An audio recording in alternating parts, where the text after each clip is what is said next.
Yeah. Us singing is not a good intro. Bad look. Bad look. Kind of like this haircut. Let's get it out the way. Okay, let's just you get it out first. I want it out the way right now. Yeah, let's go. I was gonna slowly romantically work my way into your haircut. I was like, I've told you, I've seen 8 Mile. I know how this goes. You want me to just fire? Just go ahead. Okay. Did you do this on purpose? This is unintentional. You walked in today. You said you were gonna meet me. You didn't give me the heads up. You were like, "Hey man, you in your office?" I was like, "Yeah." You wouldn't come down. No. We'll go down. We'll meet downstairs. I walked downstairs. You just turn around. Yeah. Give me one of these. Oh hey. Oh. No warning. No warning. No advance notice. I thought I'd give this to you as a gift, and surprisingly, you didn't take the bait. You were a stand-up gentleman. You didn't make me feel bad about it at all. I just said, "Wow, you cut it short this time." I was shocked. You know, when you said it like that, that's when I realized it was worse than I thought it was. Is it the new barber? Huh? Is it the new barber? It was a new barber. I asked him. I sat down in the chair. He's like, "You remember everything?" He's like, "Yeah, I remember everything." I'm like, "All right." I'm pretty sure you didn't. He didn't. Yeah. Yeah. Didn't remember. You did. What is that? Is that a 3 in top 2? 3.5 metal blade. So Ooh. metal blade cuts it even like shorter, you know? Yeah, I can see a lot of scalp. Adam, I get done with the haircut because Adam got a haircut too. Adam's haircut, the best haircut ever. It's got a nice hard part, got a nice flow going. Looks great. But I get done with my haircut. Adam's laughing at me. Dad, you look bald. There is an element here of baldness. Yeah. Yes. Yeah, it's okay though. So this is your neighbor, right? No. Okay. It's my neighbor's shop, but it's somebody that works there at the shop. Yeah. Going there again? Yeah, I'm gonna keep going. You got to give this guy a couple tries. You got to give him at least 3 or 4 tries. I don't have enough hair for tries. Yeah, you either get it right, man, or you don't get it at all. Yeah, just... Now Chris is rethinking this. Yeah, $170, totally worth it. No, I've very much considered, and since we're talking amongst friends here, no one else is listening. No one else is listening. I mean, maybe 5 people out there, but probably 10 now after last episode. After the Baller Busters episode, yeah, the introduction. Oh, yeah, that's right. Everybody got a chance to check it out. For those of you who may have been underwhelmed by the show, let us be the first to tell you, or possibly the second at this point in time, depending on where you are and listening to the show, that it was meant to be an introductory episode. There is a lot more behind that, so be patient. The story is going to unpack. It took us a long time to earn their trust and to get them on the show recording with us, so we didn't want to pry too hard on what we now lovingly, affectionately called Chapter 1. Yeah, exactly. Chapter 1. I'm excited for everything that's planned out for the future. Yeah, and there's going to be a lot there. A lot of people guess, and a lot of things that I think we'll get into topic-wise that I think people want to hear. Right. So, yeah, good. We're going to give the people what they want. But back to, they want me, baby. Come on, back baby. to the hair thing. So I have been considering tossing around the idea of... Toss a lot of things around? Shaving it. Tossing a lot of things. You? Yeah. Yeah. No. Yeah. I've always told you, never believed me. I had always told you look good with a shaved head. Because you always look like that afterward. You smile like an asshole at me. No, but you gotta. It's a good look. It's very deceptive. That look is in. No, Short up top, long down low. You can't even hold a goddamn straight face when you say it to me. Dude, I'm being honest. I have no reason to lie to you. Say it again with a straight face. Say what? You're terrible human being. Son of a bitch. Okay, well, without further ado, you are turned into the #1 financial literacy podcast in the world. Sitting next to me is my partner in time, my Loki, the one and only Saied Omar. Oh, thank you, man. He got that reference. He got that reference. Yeah. What do you mean? I don't think you got it. My Loki? Yeah. Yeah, I know. Marvel character. I got it. Oh, God. Okay, good. Yeah, just, you know what? God, you scared me for a second. I was Yeah. like, come on, you know that one. What? I didn't? No, you got it. I got it. Yeah. What the hell? Okay, that's fine. We had a brief discussion about this. Brief. It was very brief, which was enough to get me to tune in. But anyways, sitting next to me, my partner in crime, Chris Nahibi. No nickname. Okay, my Jeff Goldblum. I know that tickles your fancy. You like that? That's a compliment. It's different when I say it about myself because I'm wearing the same glasses that he wears. Okay. And when you say it sarcastically. Okay, my Sacha Baron Cohen. You could have gone with Thor, Loki, asshole. You son of a bitch. I see what you're saying. Uh-huh. Okay, my Hawkeye. Okay, well, you know what? Fuck you. How about that? All right. And outside, the ones and twos, the giggling man in the back, that is our Hulk, the one and only DJ Haroon. Hello, everyone. Damn, our Hulk. You gave him that? He's got the weight on Which all one, of us, though? bro. Edward Norton? Huh? Oh, no. Hell no. Come on now. Yeah, Mark Ruffalo. Yeah, that's his guy. Yeah, there's only one. Yeah. He just happens to be the largest one of the three actors who played him. See, I know there's always something. There's a deeper meaning with you. It's just statistically more probable that he's that one, okay? Okay. I'll take it. Yeah. Last time you started speaking about statistics, you almost got us in trouble. So let's just Let's narrow this conversation down, shall we? Yeah. Well, we are going to jump off this week. The recession, the stars continue to align. There's a lot of data that's come out, but should you be scared? And I know all the forecasts. I've heard them all. I heard one version today, another version. We'll get into all that, but nobody really fucking knows what's going to happen next, and everybody and their mother's speculating. We're going to talk about owning a home. It's gotten pricey, fast. And according to one article, a market adjustment is coming. Notice it does not say crash, and for those of you who might be novice, the term crash typically refers to an adjustment in excess or of 20% or more. So there you go. The best evidence yet that banning Airbnbs make rent go down in a sensationally sexy article. And I like citing stuff that pisses off the Airbnb crowd because they're so sensy. Listen, I'm part of the Very Airbnb sensitive. crowd. I'm like I know. adjacent. It's Yeah, just but you're not like the owners. No. Here's the thing. I don't mind Airbnb. yeah. Like, it works in some areas. But you got to admit, if you're a homeowner, Yeah. you got a family, Yeah. it isn't exactly what you want next door to you. No, I definitely would not want that next door to me. That's 100%. But if you're buying in a vacation town and largely transient kind of area, Right. who cares? Right. Do you have any Airbnbs, Chris? I do not. I don't like the Airbnbs. I don't. Airbnbs operate more like a hotel, hospitality. So they Right. take more, I guess, physical on. People will debate this, but let's be honest. It takes more oversight in daily management to manage that because you have constant turnover. Yeah, You could maintenance have crew. You could have third-party companies do a lot of that. Yeah. But at the end of the day, people come in and out more frequently. They don't care for it the same way as a long-term tenant would. For me, I got too much shit going on. I got a job. I got other things to do. So, and I don't make my money on social media and bullshit. I make money doing real work. Right. You So- probably want to hear from your management company once every month as opposed to several times a Oh, month. if I don't have to hear from my management company, who's also my sister, ever, it's ideal. Right. So even now, I'm at the point where my wife and my sister handle everything. I'm out. Like, Oh, wow. unless it's a big ass expense or the world's coming to an end, like don't ring my doorbell. Whatever happened to the property you had in Big Bear? Oh, sold. Yeah, a long time ago. Oh, okay. Yeah. Yeah, I like the Big Bear property. Yeah. It was very nice. I would like to own a property in Big Bear one day. I love going out there. When I was a kid, my dad would buy a property every slow season, right? Because before the winter.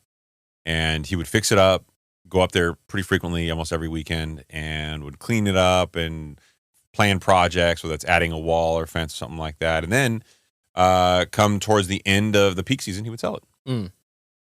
He would usually hold for a year, maybe two at most, and then he would sell them and buy another one, and just kept doing this over and over and over again. And then eventually he started losing money on them, and he was like, "Fuck this shit, man." Yeah. But Wasn't into holding it for long term? No. He I don't know why. We never really actually had that conversation, but he was always about flipping them. I think he liked the idea of like building up the community a little bit. It's like those people that get into like project cars, right? Yeah, I got a lot of those, bro. Yeah. It's a sensitive topic. It's a sensitive topic. Somebody's like, "Hey, when's the last time you driven the Datsun?" I was like, 9 years ago. Speaking of which, Yeah, what? somebody landed themselves a new car. Who? Who? I don't know. Odin, did you get a new car? You get a new car, Ron? Not that I'm aware of. Oh, Okay. somebody else? Somebody got themselves a Rivian. Yeah, I did. Okay, so We addressed it on the show. yeah, we did address. And I've already heard some blowback. People making "I'm a scumbag" comments, which are it's true. I am a scumbag. Oh, not in regards to this. There were some people who said that it was hypocritical of me to be buying a Rivian right about now. The deposit was put down over a year ago. 2 years ago. 2 years ago. Yeah, 2 years ago. So, And that's because I ordered the long range version, which just came out. But yeah, so I got a Rivian R1T. It's a truck, long range version. I got it, I think $17K under what the current MSRP is. It's nice. It's a nice truck. yeah. I'd never driven one. I'd never sat in one. I've never had experience with one. So I showed up the first time. Have you ever bought a car like this before? Yeah, my wife's Tesla, the Model X. But We that was for her though. Yeah, well, we bought it online, and Yeah. it kind of was exactly what we thought it was. Oh, So man. Okay. it's different. I know. It's weird, but In any event, saying goodbye to the Jeep really hurt me. Of Wait, course. what do you mean you said goodbye to it? I sold it. Oh, shit. I traded it in, yeah. Oh, you end up trading it in. Yeah, $17,500 for a Jeep I bought for $36,000 8 years ago, but put $70,000 in upgrades in. And I put all the original parts in the back of the Jeep whenever I traded it in. Let me tell the listeners right now, there's nobody that took care of their car better. Right? This car was in mint condition. So if there's ever an example of not to put your money into a depreciating asset, that was one right there. Yeah, that one stung a little bit, but that wasn't what got me in the end. I could have lived with the money thing. The money thing was whatever. But my wife and I had our first date in that car. So, and I tried to seduce you multiple times in that car. So you did. Lots of fond memories. Yeah, Haroon, can you move this to the right a little bit, the Google Doc, so I can see it? Thanks. So rounding out the show, we'll talk a little bit about Elon Musk's brain implant startup is ready to start some surgery. And Haroon, sorry, we nominated you. Yeah, we had to. Yeah, we put your name in the pot, and they picked you. Yeah, the listeners want to know what it's like. Winner, winner, chicken dinner. Yeah, so we want to know if you can electronically control your farting. What we want to do is download some knowledge onto him there, right? He may be the first human who can actually prevent farting. Or that billy goating. No, I like that part of him. That's my favorite feature. That is not your favorite. That's a lie, Christopher. That adds hours to your day. Not anymore. The last what, 4 or 5 episodes? No, he's been good. I mean, the last episode was a little more than the previous couple, but yeah. You haven't been complaining, so it's true. No, yeah. The first fucking month, I swear to God, every night at like 1 o'clock in the morning when I was editing, I wanted to punch him right in the dick. Yeah. He was lucky that we were far away and he had a lot of time between our next conversation. I was like, you motherfucker, shut up. Are those nachos? What the fuck is he eating? Like every time. It was fucking, I mean, I'm telling you, I lost my shit some nights. Yeah, sneaking in snacks. Although I should say thank you because the rage kept me awake for hours. I was able to edit like shit. You're welcome. Thank you. Yeah. So kind of you.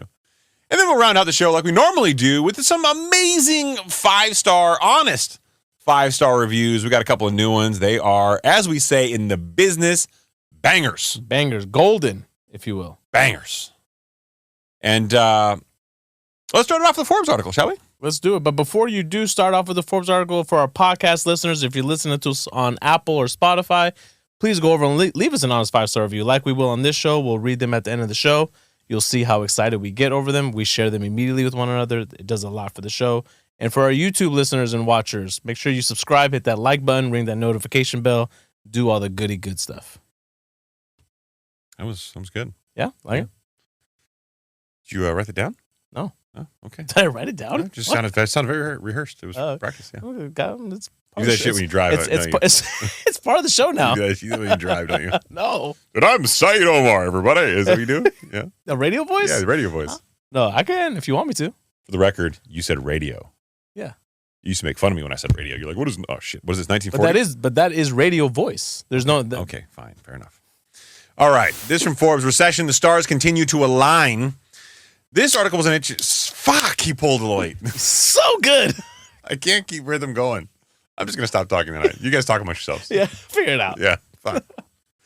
The first evidence of this showed up in recent employment data. And consumers, 2/3 of GDP, because consumer spending is approximately 70% of GDP, are just starting to adjust after spending spree with free money.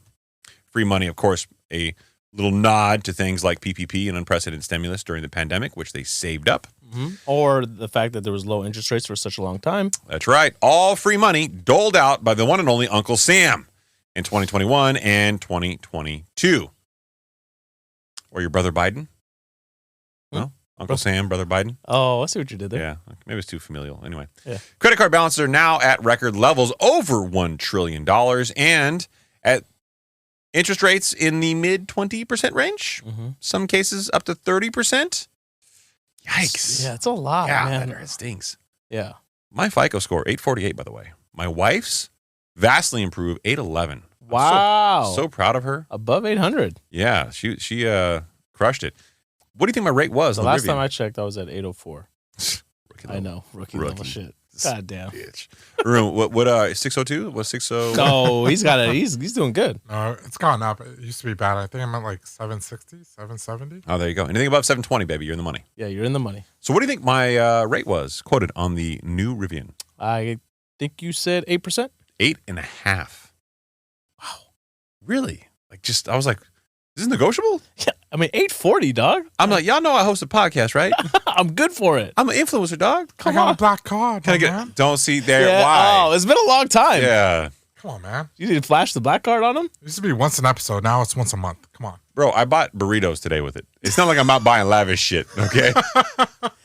Saied and I a burrito. We did. We had burritos, no beans. Why do you tell everybody? Yeah. Just because there's just a lot of theories going around about how much you're farting during episodes. Beans don't make me fart like that. Really? Yeah. Quest bars give me gas, boy. Just straight propane out this motherfucker. I mean, it's bad. I guess we just wrote them off to never be a sponsor on the show. I'm sorry, Quest. I can't eat your shit no more. Yeah, I do like your protein chips, though. Yeah, they're amazing, but you'll be farting your ass off all the way home. All right. I think that's part of their gimmick is they make you feel bloated. Anyway, we were talking about interest rates being above 20%, in some cases 30%. Well, delinquencies are now rising. Earnings expectations for the retail industry are being cut as major retailers reduce guidance, and stock and analysts have been cutting their earnings forecast. And for those of you who listen to the show, you know we've been saying earnings recession repeatedly. We think we're into or walking into an earnings recession. Guess what?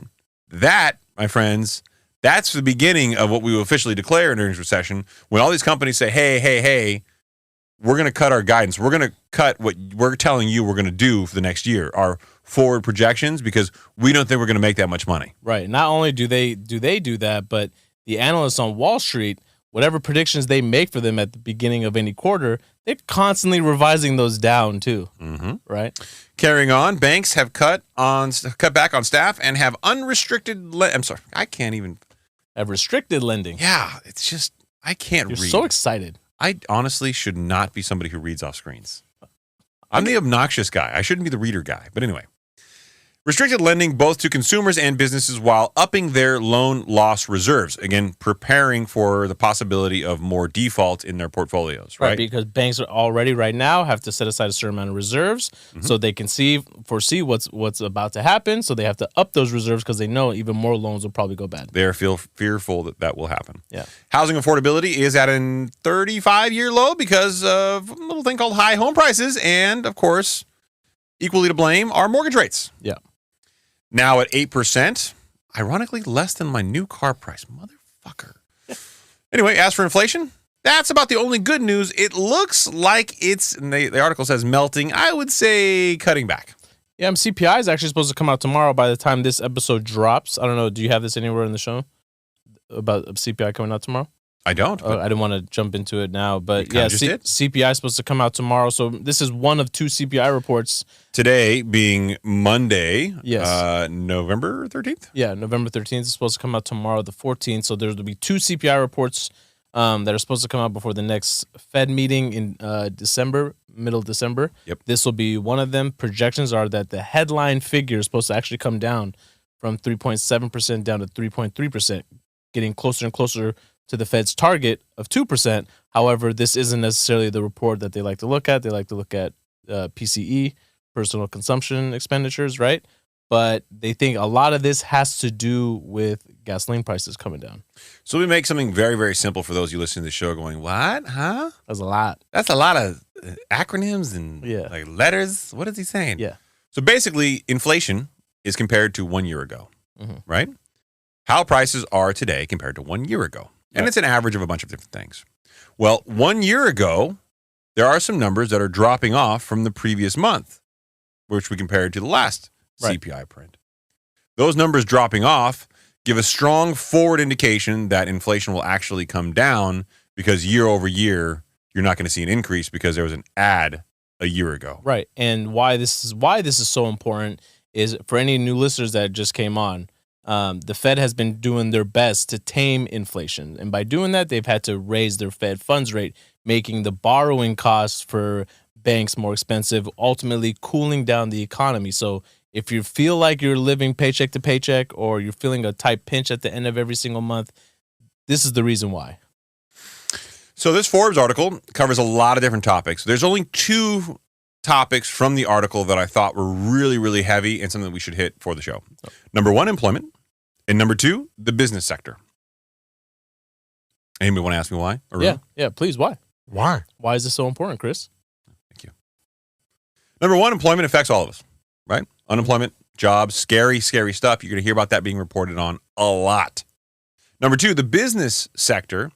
Well, we hear a lot about the mortgage sector in the news. We hear a lot about the Fed and what they're doing. But the business sector is kind of like that quiet thing that's happening. Everybody goes, ooh, the stock market, but they don't really talk about businesses per se. So I really wanted to get into some of these 2 topics because number 1, they're scary. And number 2, they're not talked about enough. I love that because I actually prepared a little bit for this too. The show? Yeah. Said loves talking about employment, unemployment. Yeah, I think you like being the scary asshole. A fearmonger?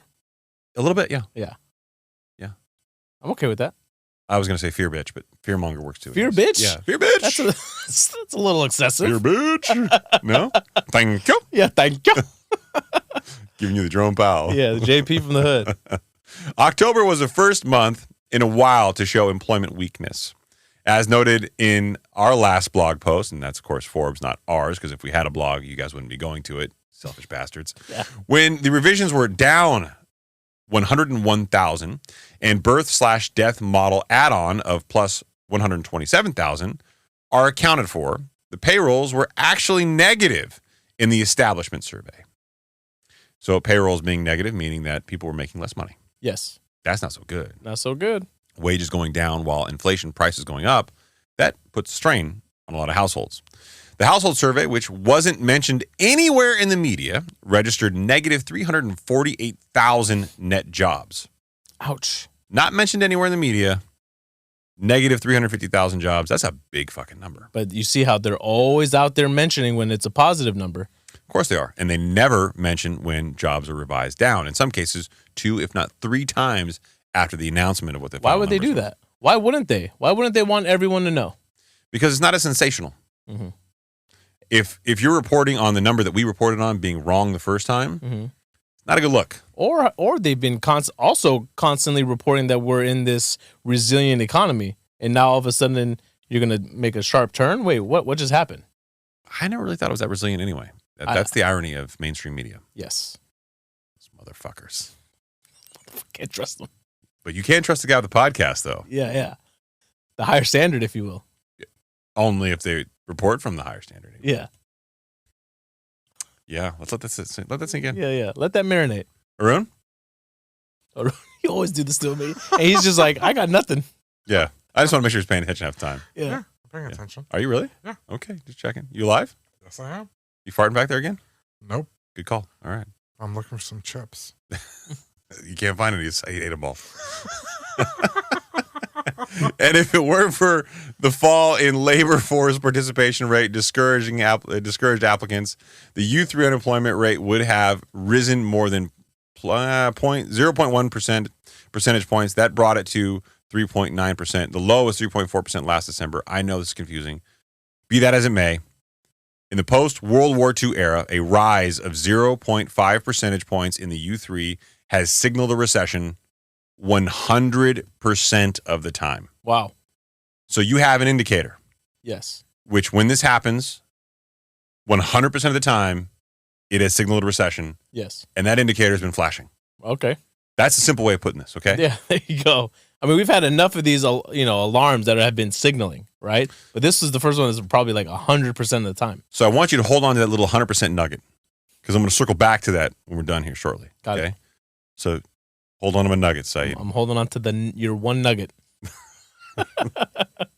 One's bigger than the other one. That's fine.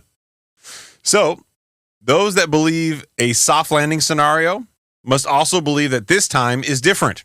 As Warren Buffett famously said, what we learn from history is that people don't learn from history. Love that. Yeah. Okay, so now we know the jobs numbers are not so good. They're being misreported. And can never be trusted. And there is a U3 flashing indicator which has predicted every single recession. Every single one. Yep. Okay. Let's move on to the business sector, shall we? Let's do it. The economy can't be very good when earnings expectations in 7 out of 10 sectors are falling. 7 out of 10 sectors, earnings are dropping. And we called months ago we would walk into an earnings recession if 7 out of 10 sectors Right. are now revising their earnings down. Fucking A, man, that's an earnings recession, baby. Yeah, exactly. But I don't want to toot my own horn. That's what I have Said for. There's a chart here in this article, which you can reference if you'd like to, that shows that healthcare costs lead the way with a negative 16% in reduction in Q4 earnings.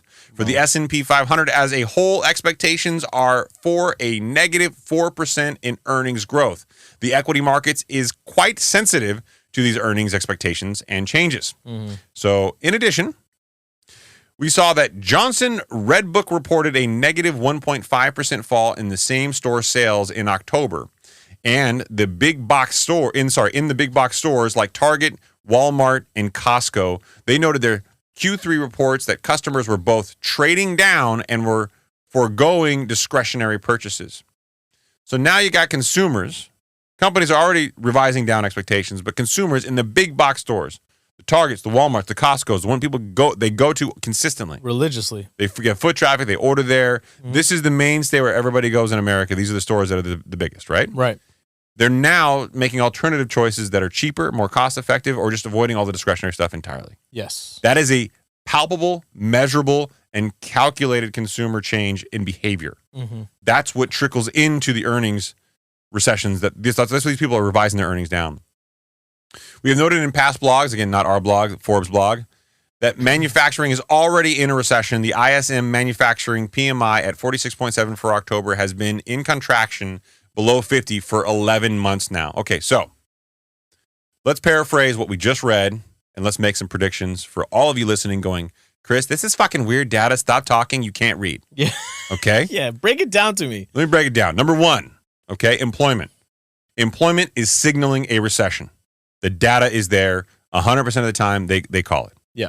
Number two, we are in an earnings recession. 7 out of 10 sectors are revising earnings down, and consumer sectors are clearly showing a pullback in consumer discretionary spending, which is a lagging indicator, which will be reported later on. And we know that 70% of gross domestic product, the number that really is the moniker for recessionary economies, because 2 successive quarters of negative GDP growth is in fact a recession. Yes. Unless you're the White House.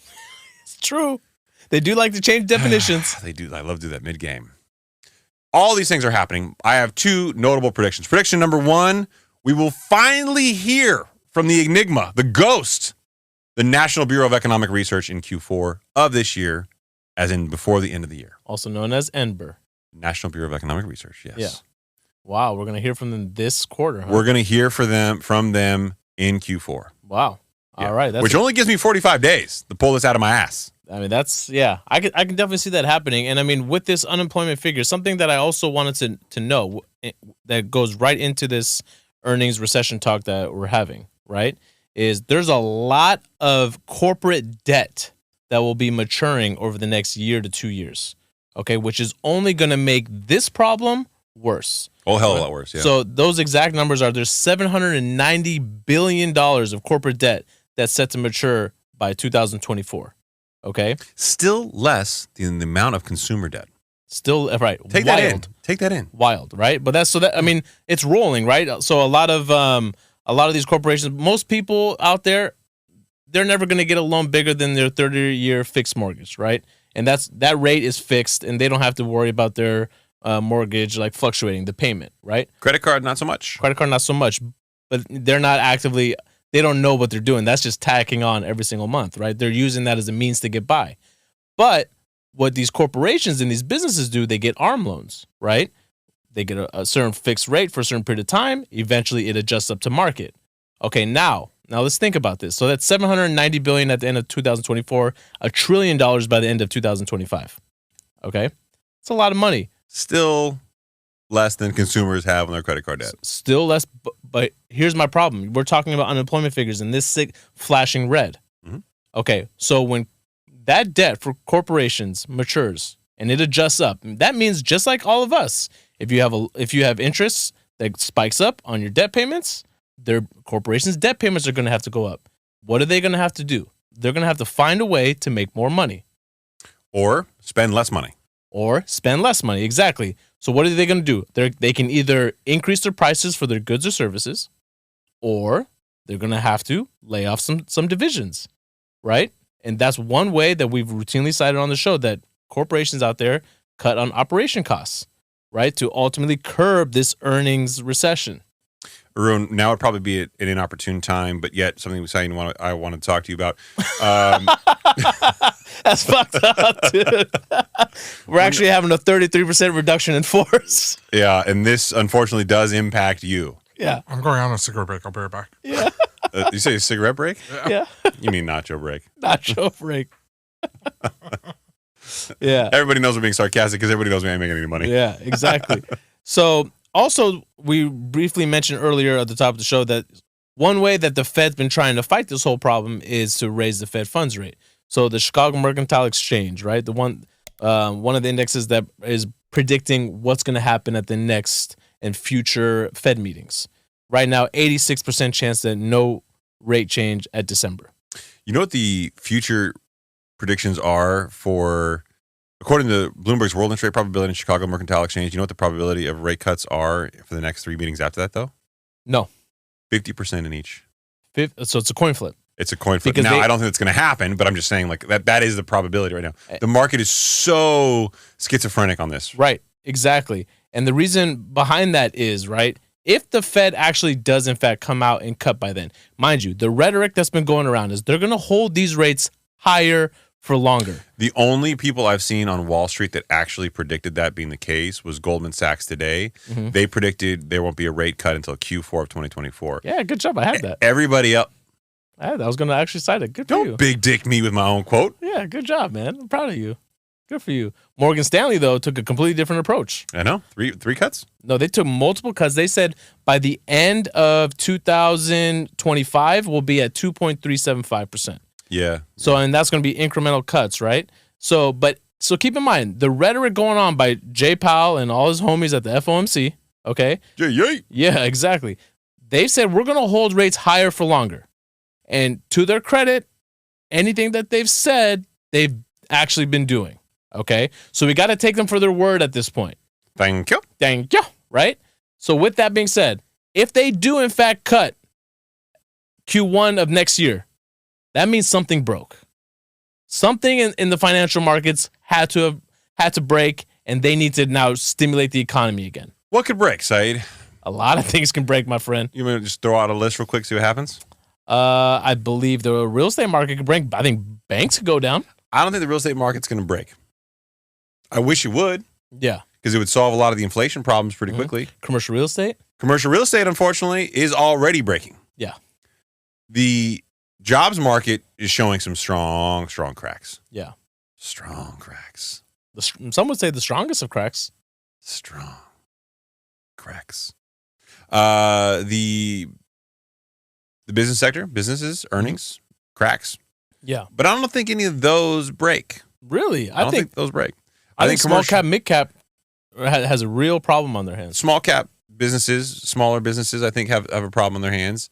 Mid caps will too, but there's a lot of people, a lot of smart people in those companies, a lot of CFOs, a lot of accountants, there's a whole finance department in a lot of the mid caps. But it doesn't really, we've said on the show, it doesn't matter how smart they are. The Fed has taken this unprecedented measure that they could have never planned for. I agree. And trust me, firsthand front row seats to that experience.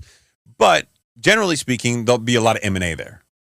So they won't necessarily go bankrupt. If they do, they'll probably a Chapter 11 will restructure. But generally speaking, the companies will survive. Okay. It'll affect the employees, certainly. It'll affect some other things. But will the companies fail? Will it be cataclysmic? No. Okay. I think commercial real estate has that possibility because there's a lot of unknowns there. And that's probably the one big red flag that I see right now. But there are other things that concern me greatly. Okay. I look at the bond market. Yes. And we've seen a lot of instability, wild rises up and down, which we typically don't get. Right. That bothers me. And not something that I think the Fed was planning on. Why is that? Because I think with what has happened in the bond market, especially with the 10-year as of late, right? We talked about it on previous episodes that how much this has changed is actually implementing like another 25 basis point increase, right? Yes. To everybody out there. And what the Fed's been trying to do is trying to control this, and they're trying to find that neutral rate, that perfect rate where they can hold for a long time. And something like an extra 25 basis point increase or the effect of that could have rippling effects that they did not account for. Except the 10-year tends to rise and then settle back down. In this case, no different. It hit 5% and then came back down almost half a point. Right. almost immediately, dropping mortgage rates the same week at a clip we hadn't seen in a very long time. Yeah. So, and now it seems to be somewhat stable around 4.5, a little north of that. But, is it going to go back up? I don't know. But does the Fed go, hey, that pressure is coming down? Do we need another 25 basis points now? Is that what Jerome Powell's trying to wink, wink, nudge, nudge? Right. Just close the fucking door? Just close the fucking door. If the Fed actually doesn't do anything, if they don't raise rates again, which I've been on record saying that I don't think that they are. I don't think they are either. Yeah. That means that the last time they raised rates was in July. So by the end of this year, that'll be 5 months of holding already. Was it really July? Yep. July. God damn, bro. It felt... This feels like a very long, drawn-out process. As a banker, man, I can tell you, I lived and worked through the Great Recession. It was scary. People lost jobs, and the unemployment was palpable, and it was really, really high. The real estate market was weird. People, it was on fire. People lost their 401ks overnight, and it was not easy. But this has been so much more stressful, and yet none of those things have happened yet. Mm-hmm. And maybe it's just me because I'm front row as a banker in the space, but fuck, man, it has been the most difficult time to manage through. And I think a lot of it circles back to the uncertainty and what the Fed's strategy has been here. They've been communicative about, like, this is what we're going to do, this is what we're going to do, but they haven't explained why they took the tact. And I've said it 1,001 times on the show. And I think this, like, fear of, is the Fed going to do something more, or what's the Fed going to do next, has really made it hard to find comfort in knowing that things are going to be okay. Maybe that's what they're going for. I don't know. Well, for me also, it wasn't just that, right? It's okay. Everybody, it's like that famous quote. Mike Tyson, I think, everybody has a plan until you get punched in the face. Well, the Fed has taken this approach without maybe, I don't know if they can. I don't even know how you would even begin, but to consider all the other issues that could arise at the same time, right? I mean, think about it. Monetary policy, fiscal policy, two completely separate things. Mm-hmm. During this whole process, student loan payments are coming back online. They don't know when that's happening, right? Well, according to Biden, it was all going to be forgiven. It was all, which, by the way, man, piece of shit move, dude. What a D-bag. He knew that shit was unconstitutional. Yeah, he was selling a dream. Knew. He was like, listen, we can get them all hooked up to the crack. Right. And we can just get them addicted. Yeah. Get our votes. Right. And then we'll go, oopsies. Bro, I got that email saying, hey, it's been waived. I was like, oh my God. And you fought with me about that shit. He was like, no, Chris, I got mine. I got an email. It's going to be waived. I didn't know I talk like that. Yeah, who are you impersonating? You do talk like that, Who are you impersonating? That's a derogatory impersonation right there. Who am I impersonating, Saied? Who do you think I'm asking you. I don't know. Did you just clear your throat? No, that was me. It's part of the show. Damn. It's okay. He did like a mime version of it. No, but so, I mean, that's 40 million Americans that are going to get, their student loan repayments are getting restarted. Now, also, we're not going to get political on this show, but all the geopolitical concerns that are out there, anything can happen at any given time, man. And it's like, if anything else happens in addition to what the Fed is doing. So that's the shit that scares me. That's what I'm talking about. So that's the shit that I'm like, okay, what could cause a crack in the system? Certainly commercial real estate.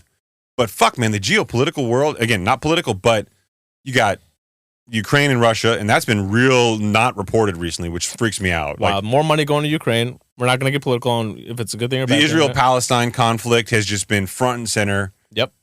Everywhere, and it's dominated the news, but Iran is behind some of this. Yep. The U.S. is certainly at odds with that country. Mm-hmm. And you got China making moves. You got the U.S. sending planes to South Korea as a show of force to North Korea. I mean, we are one dumbass move away from a geopolitical event, which does have serious and real financial implications. And just, fun fact, an election coming up in November of 24, 1 year from now, actually a little less than 1 year, November 5th, wartime presidents have a higher probability of being reelected. And There's no way. I'm not going to be this guy. I'm not going to put the tinfoil hat on shaped like a dick on top of my head and be that conspiracy theorist, right? I don't want to be the dick-shaped guy. Can you please be that guy? I don't want to be. Okay. But, if you're Joe Biden, you need all the help you can get. Do you think the Democrats are above starting a war or being in a wartime scenario? It's not a Democrat thing, man. I think it's I wouldn't put that past anybody. Exactly. Yeah, it's So not. my point I don't put being it past a Republican, a Democrat, an Independent. It doesn't matter. So here's what I'm saying: is like a wartime situation could really fuck up our economy. Bad. Yeah, because we understand that this time around, right? We're even that much more of a global economy. Well, and we're already spending hundreds of billions. Yeah. On aid for other allies, other countries. That's government spending. It's baked in, and this is the part that's crazy. Like, we are running on a $2 trillion deficit every year. $2 trillion. We're making $4 trillion in tax revenue, but we're spending $6 trillion. Keep in mind, by the time this episode airs, I think we would have already found out, right? But we don't know. We're on a potential another government shutdown again. I just had a realization. It's fucked up. The only person that's spending worse than the U.S. consumer, who's now at an unprecedented level of debt, is the U.S. government. Yeah, exactly. Fuck, man. Yeah. I mean, how can we blame these consumers? They're just learning from Uncle Sam. Uncle Sam's a bitch. Man, Uncle Sam, he needs some. You know what he needs? He needs some financial literacy. That's what he needs. Yeah. Wonder where you can get that from. Just the #1 financial literacy podcast in the world, kids. This would be a good time to leave us an honest 5-star review if you haven't. It's the motherfucking higher standard, baby. Yeah, go on the show notes. Make sure you click all the links. Not in the comment section. You are pimping that a little hard today. What? Click the links? You're over pimping the social media. I'm saying click the Transcend link. You should do that. 100% do that. But get sexier. You sound get healthier. Get healthier. Get sexier. All the good stuff. Come on, man. I actually spoke to a representative over there earlier today. Did you actually finally do it? Yeah. They're setting me up with my labs to get my blood work done. Oh, shit. And then I was like, listen, I want to ask you some questions just to see what the process is like. And the guy was so articulate, took the time. Who did you talk to? Was the rep's name? His name was Brandon. Oh, yeah. I talked to him. You talked to him too? Yeah. This guy was amazing. And he walked me through the whole thing. Said if I ever have any questions, he give me his direct line. He's really nice, right? He's an amazing guy. Yeah. It wasn't like a sales The team over there, you can tell they know what they're doing, and they'll walk you through. And didn't force anything on me. No, but it's weird though. Is like how comfortable they are. Like Very comfortable. They talk about a lot of this shit. Like you're like, oh, can we talk about steroids? Can we talk about the juice? Oh, you don't want to do it? You want some cognitive help? You know what I do, and this is fucked up. I know you wouldn't think about looking at me, but I'm on testosterone. You do. Because I gotta preface it, right? Technically, I am on steroids. Yeah. Well, what'd you do of these? I'm looking at I'm watching your podcast right now. Have you ever thought about taking testosterone? You're like, bitch, I'm on it right now. Yeah. You can't tell my skin's really red, and I'm always yelling at Saied and Haroon. Yeah. No. That's where it's coming from. No, it's actually estrogen that does that. Yeah, it's your estrogen. Yeah, when you take the estrogen blockers. Yeah, I am on an estrogen blocker. I take half a tab, baby. For the new listeners. Yeah. Chris had some nipple sensitivity. Why are you laughing, bitch? It's true. My estrogen level spiked. I needed a blocker, god damn it. He was crying for Peaky Blinders. I was crying my ass off for Peaky Blinders. And then the shower afterward, my nipple sensitivity peaked up. Wife walks in, I'm holding my nipples and looking at the floor going, what's wrong with me? And then I had a hot flash that night. Oh, man. Yeah, in bed. It was fucked up. I'm like, fuck, it's hot. My wife's like, oh my God, you're having menopause. Oh, yeah, that was it. So I've got a whole, let me tell you right now, as much as we think emotions are like this mental thing, there's a lot of chemical involved in that shit. Let me tell you right now. Man. First-hand experience. You could take something that'll change the way you feel. Like legitimately change the way you feel. That's awesome.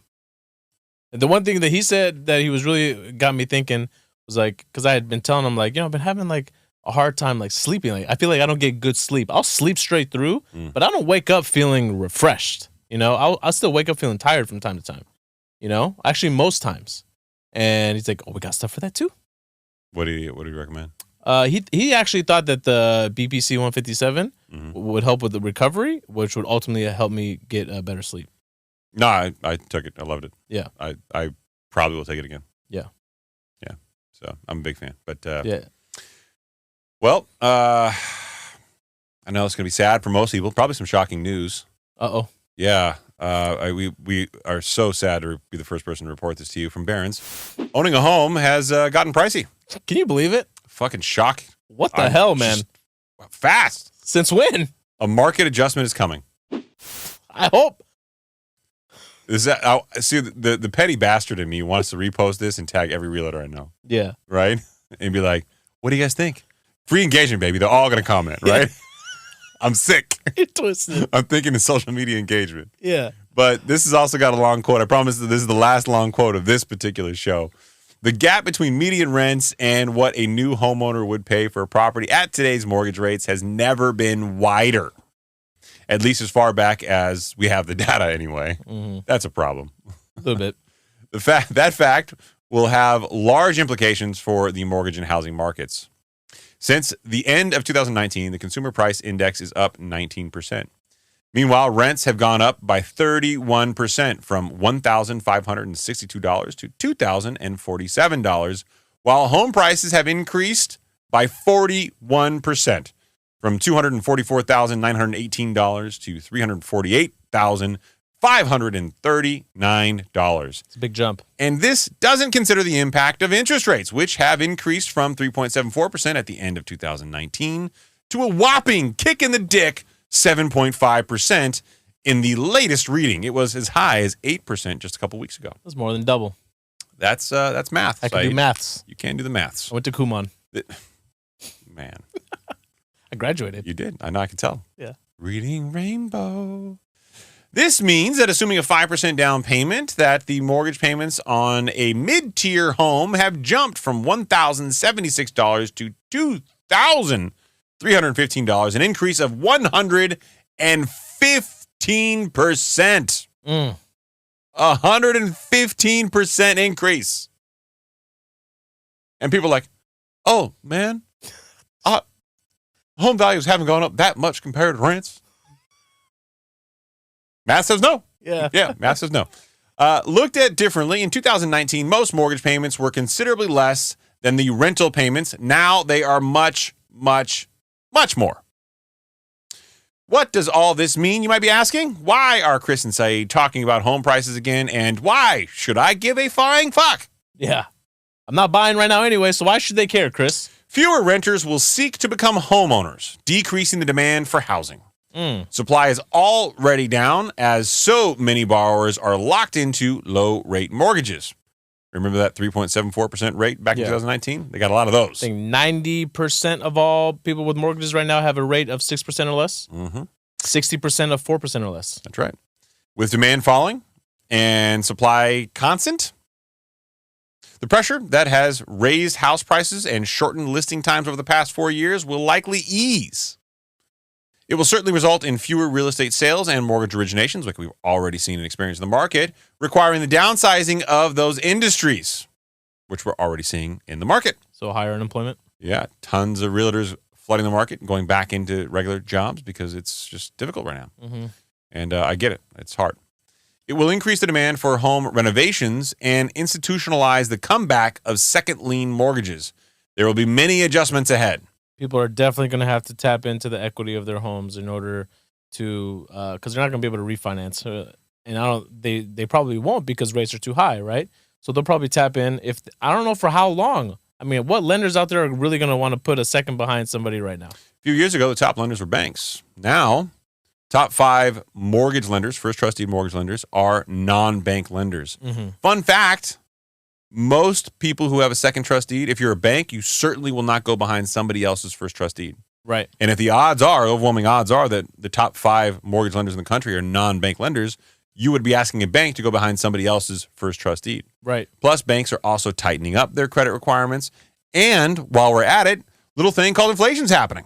Yeah. Wages are coming down, inflation's going up, meaning your debt ratios are getting more constrained, combined with more tightened credit underwriting standards, and obviously banks not wanting to go behind somebody else's second trust deed. It's going to be really fucking hard to find a second trust deed. Now, if home values go down on top of that, even more reason for banks not to do it.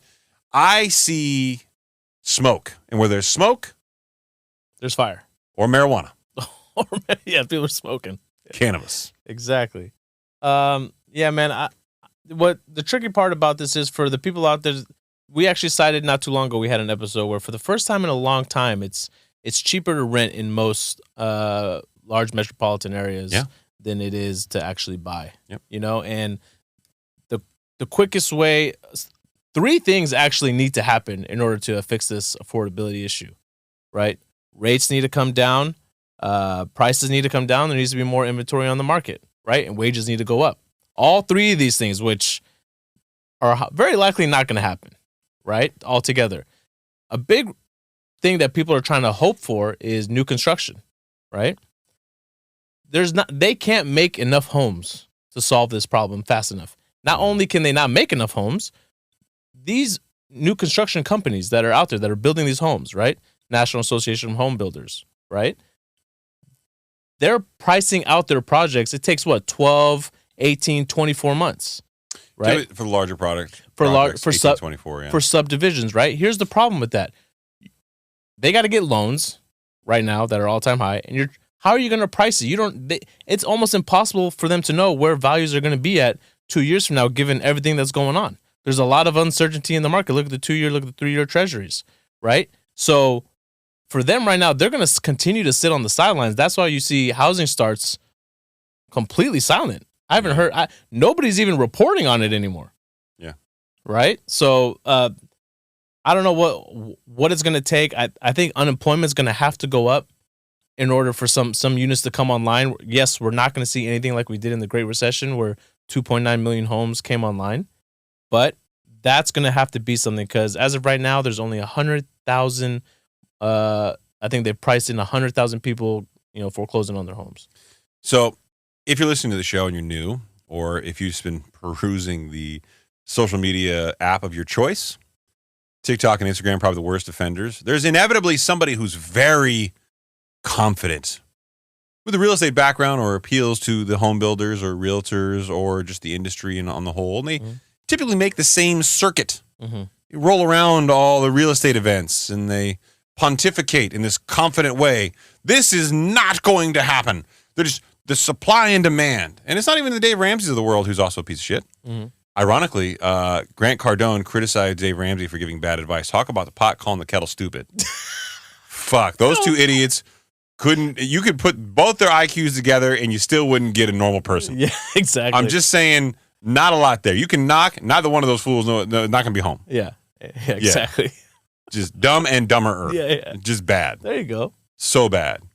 Anyway, that was somebody paid, I think probably Grant Cardone paid for that article, and I'm just like, God damn it, this is so painful. Just, so he's trying to make people go broke, and I'm like, and you're helping people? Yeah, how are you helping people? I mean, have you met you? Right. Anyway. So you have these people who are very confident on these circuits that are talking about, look, these things are going to happen, and they're very matter of fact. Let me just be clear. Saied and I are not the most intelligent people in the world. Facts. No cap. Bars. Yeah. And we don't have a bias. We have nothing to sell you here. Zero. Nothing. We don't belong to any trade associations. None. Well, I'm a realtor, yeah. Law one, too. You got a law firm, yeah. We don't belong to any trade associations that want your money. Yeah. At the moment. Yeah. For the time being. Yeah. We might eventually. If you trust us. Yeah, we're going to make t-shirts that say, help me. Yeah. If we can tell through direct comments now, and some before that were just somewhat suggested, the Fed's intention is to have unemployment rise and home values go down. They've essentially said that, right? Why, though? They needed to. They needed to in order to hit their target inflation rate of 2 to 3%. Mm-hmm. Rent and rent equivalent are about 33 or 34% of CPI. Yeah, but the Fed's not going to actually come out and say they need unemployment to go up, right? Because part of their dual mandate is to provide maximum employment. Yeah. But they know in order for the consumer to pull back on spending, which makes up 70% of GDP, people need to lose their jobs. That's like asking a judge, hey, what do you do for a living? And he goes, you know what? I sentence people to jail. Yeah. That's what he does. But is he going to say that? No, he's going to say, I administer justice. Good job, man. Yeah. That was good. Thank you. On the fly like that? Yeah. Pulled that right out of my ass.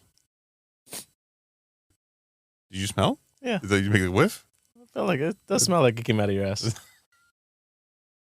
So many people are going to be confused with this show. They're like, wait, I just listened to the Baller Busters one, and this is the shit that I get next? Why did I subscribe? Why did I do this? This is so fucking weird. It's like butt and penis jokes and news and financial news in between. What's going on here? It's confusing. And that guy, Haroon? Yeah, what is he doing back there? Does he look like the Hulk? Nothing. Yeah. He's been sitting on this article the whole time. I know. He's like, why are these fucking guys moving faster? We're an hour in. There's only 3 articles we talked about. Because I'm trying to reduce my own editing time, you selfish 2 fuck. articles. We're going right into the reviews right after this. Yeah, I know. It's perfect. And that's how you stretch it out, kids. You got a lot of Always experience. talking about stretching. Yeah, you got Stretching. You got a lot of experience stretching things out. Anyway, yeah. But there's an article in here about Airbnbs. Bans can make rent housing prices affordable. And new study, this from Business Insider, which grain of salt. Business Insider is the real shittiest reporting. But I'll paraphrase in the interest of time. In areas where they have prevented Airbnb by putting in long-term requirements, they actually talk about the city of Irvine, which is where the city I live in this, because in order to have an Airbnb, it has to be long-term only, and they've got some pretty significant constraint there. What's considered long-term? Anything over 30 days. So you can only rent out an Airbnb for 30 days or more. I feel like that's not long-term enough for me. What do you mean? I want it to be longer, man. Come on, 30 well, days. That's the constraint they put in place. You can do 30-day rentals or more, right? In areas like that, it actually seems to correlate to housing prices being more affordable and rent going down. Okay, good. So I don't necessarily understand the full mechanism as to why, but this article is great. They do a full case study of the city of Irvine in it, where it talks about entire neighborhood blocks being restricted for Airbnb uses. Not necessarily that people don't abuse this, they do. Right. But certainly a fascinating read. If you're in the Airbnb space, I would spend some time on this article. It's in the show notes. Click at your heart's content. Yeah. You want to do some reviews? You got the review face. I want the reviews. You got the review face. Because, I want to hold somebody accountable. Raul from Texas. Raul came through hard. I think, no, this is the second listener that has done this. Yeah, but Raul Souls is 49. Yeah. Yeah, you got 49 more to go, my friend. Thank you. Thank you. All right, this from... Hey, buddy. I prepared ahead this time. Oh, there you go. Review in the show notes. Look at you. All fancy. Yeah. I came prepared. Good for Because you always pull your phone out and then you look at it, you squint. And then you sometimes it gets cut off and you're like it's very mechanical. This, just let you read, baby. Take it in. This from Raul. Oh, look at Odin. See? Thank you, buddy. This from Raul from Texas. Great pod! ! I want for the listeners out there. This is Raul's second review. Yes, that's how good he thought we were. This is what we encourage everybody to do. Grab somebody's phone that you love. Yeah. Say, look, I love you. You need to do this for you. Of course. And then do what our friend Raul here does. Kept it very simple. It doesn't need to be anything fancy. Yeah. Great pod! ! 5 stars. Clearly honest again. This is an honest individual. Honest Abe. Very honest. Right? Great podcast! I have the wife listening now. Raul from Texas. Yeah. I would love for other listeners to start calling themselves Raul from Texas too. Everybody? I mean, he said he was going to get his 50, so he owes us 49 more. Raul, we love you. Love the initiative. Yeah. Keep up the great work. Yeah. Well, we look forward to the next 49. I'll send you that $5, I promise you. Yeah. All right. Here. Best finance and business podcast, hands down. I'm assuming. I'm assuming it's hands down. It wasn't right? hands up. From Fat Tony 69. So he messaged me. That's a very playful name. And he was like, fuck, man. He's like, this is how much I love you guys. I haven't used my Apple account in so fucking long. I forgot my name was Fat Tony 69, and I'm a little embarrassed by it. And I'm like, why? Fat guy 69? Tony? Oh, yeah. But he gave us 5 stars. Clearly, Fat Tony's being honest. Yeah. Yeah. Came across the Higher Standard podcast via a IG short, and I'm glad that I started listening. Wow. Appreciate that. Yeah. Chris and team break financial events 2 times a week in a way where it's not too complex and easy to understand. This podcast has replaced the All In as the top pod on my rotation since All In has gotten way too political lately. So you switched from 4 recognized billionaires to 3 unknown billionaires. Unknown billionaires, one with a black card.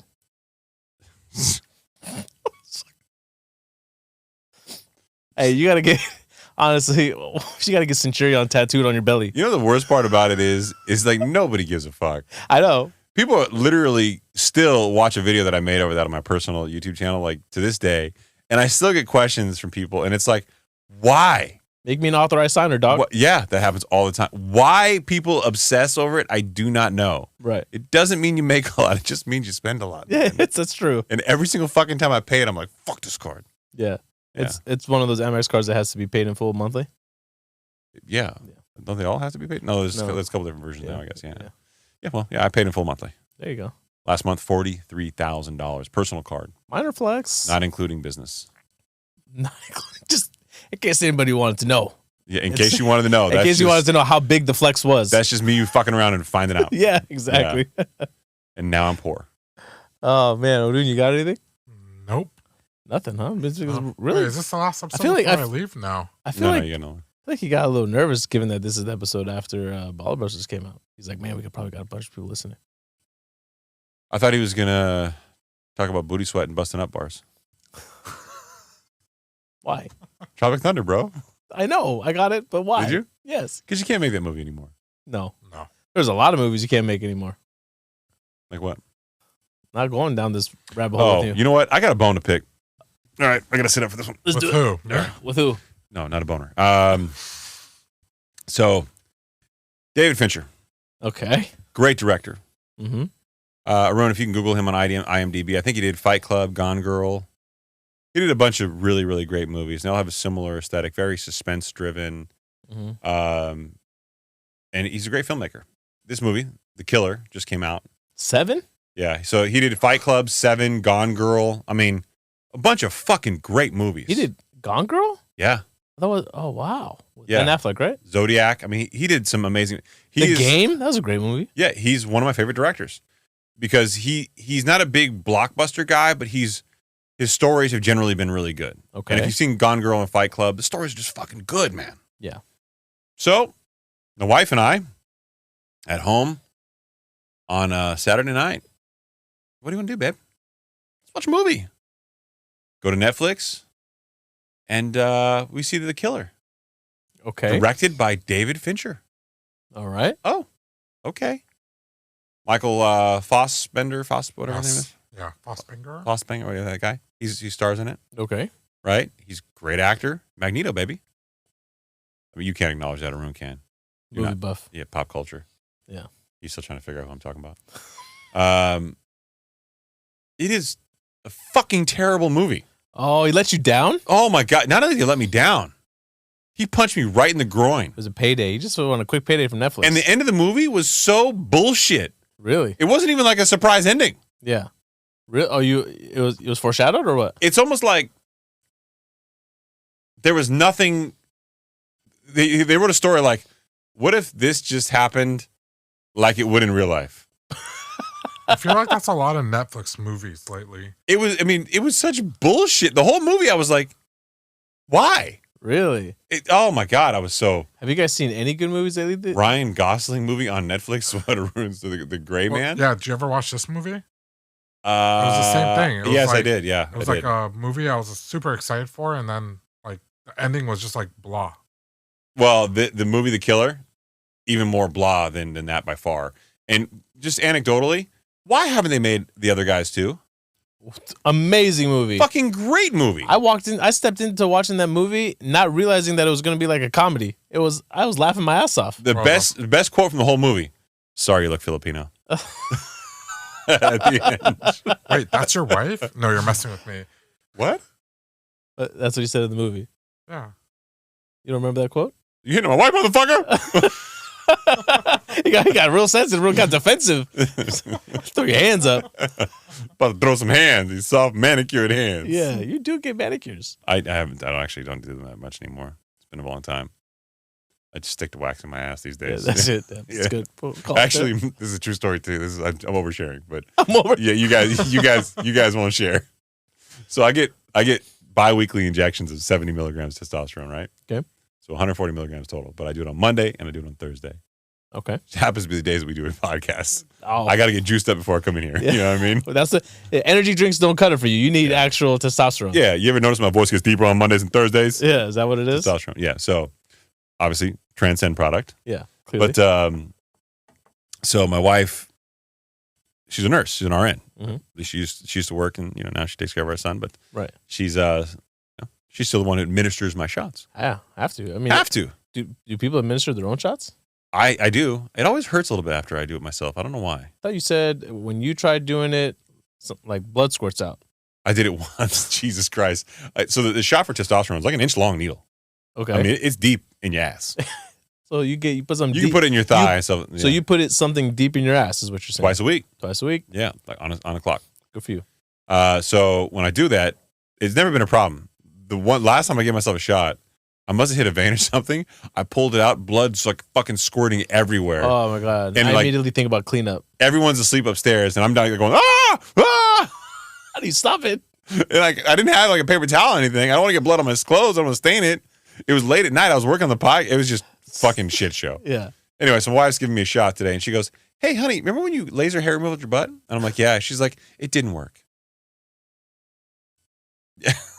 She's giving you the shot. She can see. Yeah. And I'm just like, you could have at least like, softened that up for me a little bit. Too much testosterone. I mean, it grows back, right? Yeah, that is part of the reason, yeah. Part of the reason, Part of the reason it goes back. All right. Are we going to get another FaceTime from you then? Yeah. Another session? FaceTime from me? No. You guys FaceTime me while I was getting my butt lasered. There's a difference. And you answered. And that nurse was so pissed. She never took me again. Rightfully so. She never took me. I would be upset too. She wouldn't do it. Why? It's not like you're the one whose ass is out. But she doesn't know for screen recording. What does it matter? She's wearing like the full laser goggles over her face. Come on, man. My booty's up. Hers not. Bro, how would you like it if somebody just answers a FaceTime call while you're at work? It happens all the time. It's called Zoom, bitch. No, without you knowing, bitch. I see her point, man. How? You got to give her a heads up. Like, hey, man, I'm going to take this FaceTime call. If you don't want to be in it, just take a step back. Haroon, you want to handle this? Why? Why does he have to like tell her? She can still do her job. I'm pretty sure it's policy, bro. What are you talking about? Policy? Are you being serious? Is it HIPAA violation? What policy? I can't violate my own HIPAA. She doesn't know if you're screen recording. What does that matter? You've got fucking big ass laser like protection face gear on. Okay. You can't tell what anybody looks like behind that shit. Can I record somebody in surgery, like in the OR, while they're delivering a C-section? Why does it matter? Everyone's face. I literally recorded my wife in the OR where they're giving her you're the one getting the surgery done? During the surgery. If my wife was recording herself, I'm sure that's fine. No, man, come on. If she's answering a FaceTime call, they're not gonna allow that shit. You're comparing a C-section, bro, to me getting my ass laser hair removed. Yeah. Semantics now, all of a sudden. How convenient. Okay, dude. First of all, you go to fucking Europe, people are nude on the beach. Okay. Yeah. There's no one says you can't have a cell phone on the beach. I'm just trying to take the opposite side of the girl that's working hard on cleaning your ass. Okay, first of all, working hard on cleaning my ass is not accurate. Okay, yeah, clearly there's a lot there. Clearly, no, there's not. Yeah. Okay, it's peach fuzzy, but that's about it. Maybe she stopped halfway because you pissed her off. I agree. Maybe that's why it's coming back. That's what happens. Never went away. That's what you get. Now you got to go back for 3 more sessions. Okay, so because I committed to you guys that would answer the phone if you called, I'm being punished because of your shit? Yeah, exactly. God did that. God did. God did. They didn't want us to get another laser hair removal, so we got another laser hair removal. Yeah, there you go. All right, you got anything on, dude? And another one. And another one. All right, should we call it? Yeah. Thanks for tuning in, everybody. Good night, everybody. That's very off rhythm. Yeah, But they got new listeners. hard. Yeah, why'd you breathe so hard? You got a fart or something? I actually did. I was holding it in. Jesus. Bye.